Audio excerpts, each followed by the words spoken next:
Good afternoon. This is Ken Long from Tortoise Capital with a review of the weekend trading report for October 11th, 2014. Market is in sideways volatile conditions. On an annual basis, using weekly RSI 14, we are below the midpoint now at 46 out of 100. On a 10-day basis, using the 10-day NDX, we are well oversold at 1 out of 100. Price relative to the 200-day moving average is red sideways with a value of 0.79%, so we're almost at the 200-day moving average there. Slope of the 50 is red bearish at minus 0.09. ADX is 18.1, which is neutral, but the bulls have fallen behind the bears here, and so the next trend has room to run in either direction, but right now it's the bears in charge. The risk index is the 30-period moving average of the VIX divided by the 10. The threshold between risk on and risk off is 1.0. The current reading is at 0.85, which puts us deep into risk off conditions. Take that score of 0.85, compare it to the last 5,000 trading days, find the standard deviation and the z-score. That gives us the risk z of minus 1.95. That means that we're almost 2 full standard deviations below the 5,000-day average. And you can see a 90-day time series of that indicator here. We've had really good swing trades when it goes from 0 to minus 2, from minus 2 to plus 1.5, from plus 1.5 to minus 2. Those are outstanding swing trades. On the way down, that's a great intraday trade in VXX. This puts us at a critical state, by the way. That's a pretty extraordinary reading. Blended monthly rebalancing, next reevaluations on or about 1 November. The current holdings you see for ETF 13, 22, and 32 here. And then the current leaders by each of the populations noted in the box. In ETF 2, the theoretical exposure of the model is at 0%, and the model portfolio itself is at 50% exposed. So this is a pretty remarkable moment right here, moving out of bull into sideways. We have treasuries making a run here in ETF 13. We're at 0% in the ETF 2 model.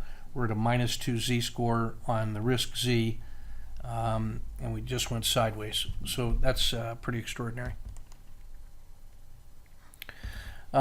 Just a quick look at the ETF 13 and 32 portfolios. You can see dominated by the cash signals. And in the ETF 32, really it's only healthcare and consumer staples, utilities, and treasuries. Those are the defensive plays. Everything else well below their 4-month moving average. ETF Max. These are interesting. The VIX short term, notice the difference between the 3-month and 6-month performances here. The biotech index is of interest. Top 50 here being dominated now by internationals that still have some residual gains in the bank, but they're not really growing. And then we're starting to see some healthcare, treasuries, and bonds finding their way into the top 50. That's how broad-based this pullback has been. This is the S&P 500 using the same lens, and it includes the sector spider that these guys are members of. U.S. Steel had been one of the winners. It's dropped now to 11 and is now in a cash signal. Ross Stores is of interest and with green and white, as is Intuitive Surgical and Lowe's. I guess that's going up in sympathy with Home Depot, which is the strongest in the Dow that we're going to see here in a minute. You can see Home Depot doing very well here. That's sort of a no-brainer to continue to reward that one. Market health check. You can see the last 30 days have been steeply down. The slope of that 30-period regression line is indicated here in the blue circle. It's down around minus 0.22, which is now officially steeply down. That's more than a standard deviation downward in steepness.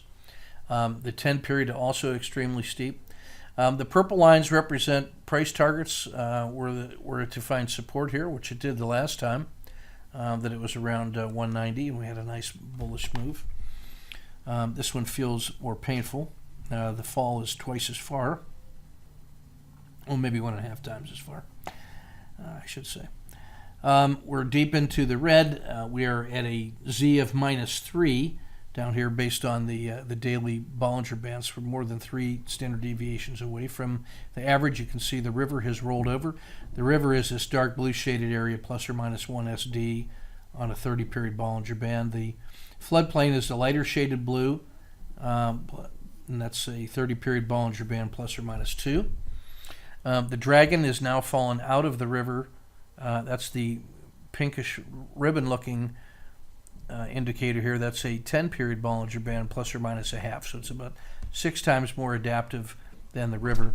And you notice how negative that looks. These great big range days, these red candles and then the big tall white candles, been perfect conditions for the frog.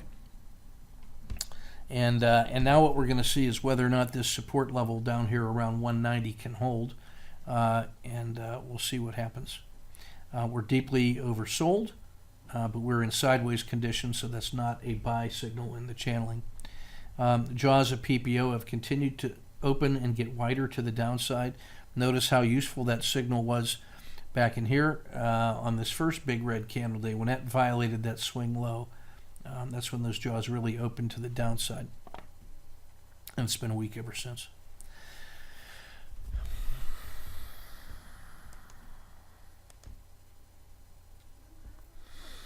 ETF2 regional report. All 10 sectors are on cash signals, which puts us at 0% invested, 100% cash in the theoretical model, down from 20 and 80. The S&P at 67 is still better than the rest of the world, EFA at 56. Inside the U.S., it's technology, large caps, mid caps, small caps, no change there. 2 strongest sectors remains U.S. tech and the S&P. And then the 2 weakest remains Europe and the Euro-Asia blend. Inside the U.S. sector spiders, the defensive plays of staples, utilities, and healthcare remain in the green, and on buy signals, everything else in cash. You can see everything in the U.S. below average in the smalls and mids. The large caps are above average, the tech exceptionally so. Treasuries starting to dominate. Asia less Japan, and Japan below average. Everything Europe in the tank. Only India and Thailand remain well above average. Mexico holding up well, but Latin American emerging markets suffering. You can see that the relative strength in staples, utilities, and healthcare is mirrored around the world, but still with a hat tip to the U.S. The dollar up is still on quite a run. ETF 2, these are the top 30, and you'll notice we're starting to see some bond funds creeping in here, and then a few residuals like India, the India Nifty 50, more India.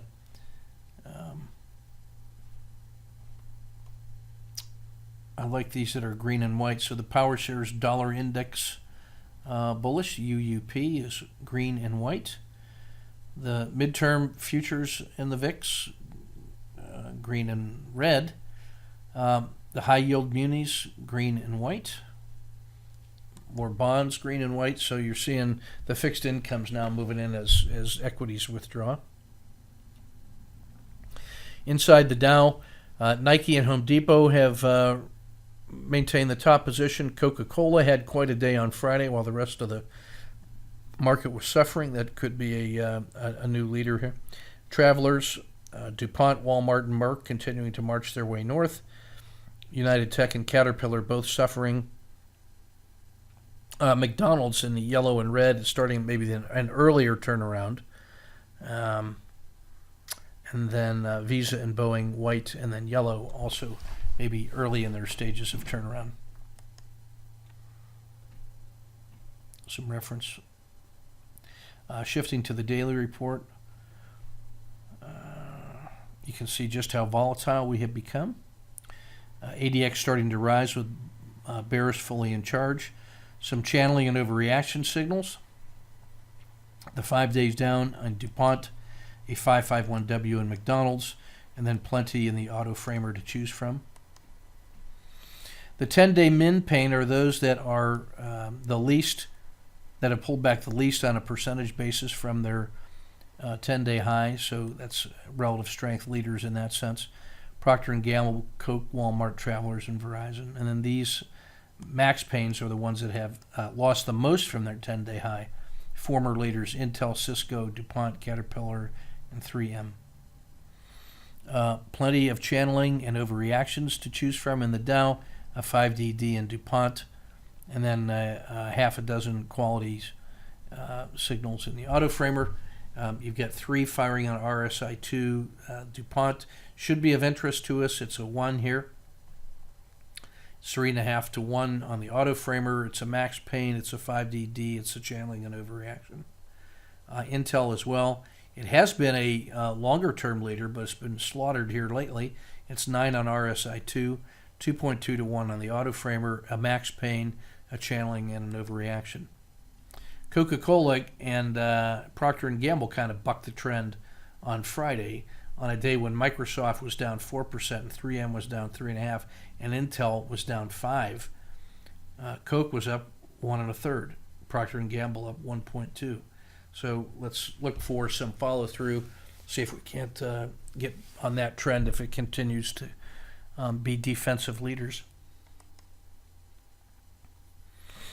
In the ETF 30, just a couple channeling and overreactions in the big indexes, Dow, the Spiders, technology, and financials.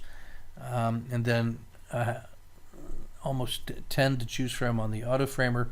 We got 4 here in the middle, coal, XLB, the basic materials, energy, Japan, and then blended commodities, all firing on RSI2, and half a dozen fraud quality numbers to work with, greater than 3.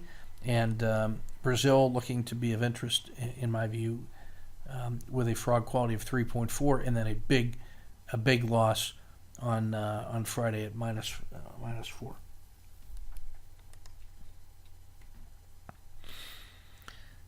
And so when I say that, what I mean is that's an extreme condition from which extreme results can follow, either as a rebound if we get some kind of buying interest next week as it plays catch-up and it's more volatile than the U.S., or on a continued broad weakness when it takes out Friday's low. That should be an auto short for us. So Brazil will be a good trading target.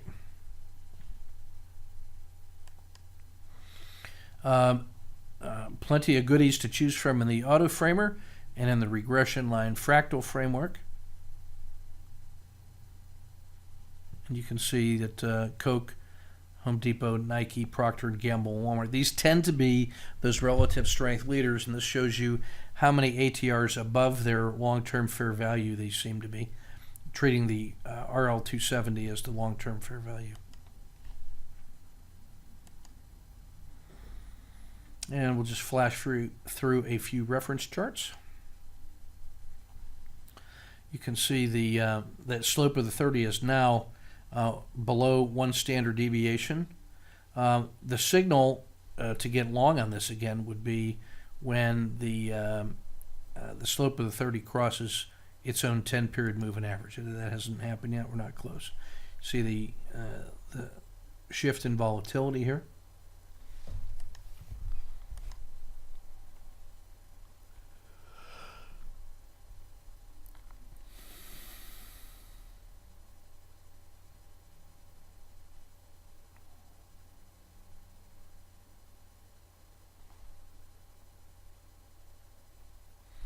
XLP and treasuries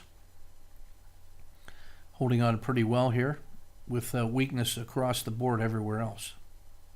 Even gold starting to make a little bit of a run here.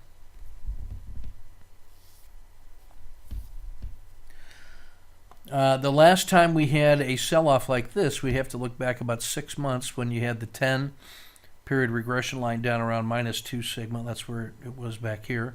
And the 30 having just fallen out of the river. That's where it did. And when it reversed, That was after a period of decline in the 90, and so the 90 has declined even further here. And so the kind of move that was available on this kind of a pullback was from 175 to 188, so almost 8% bounce. That would give us out here something back above the river. But then again, now failure below this line is problematic. It gets us down to 180, 185 pretty quickly. So there's some serious downside upon further weakness. And you'll notice this slide is more reminiscent of this slide than this one because of the length from the top of the river and outside the river all the way well below. And some frog stats and holding stats just for your reference. You can freeze the video if needed. And that's everything I want to cover today. This is Ken Long from Tortoise Capital. Keep your risk measured and powder dry. We're going to have some excellent intraday trading in this week coming up. So take good care.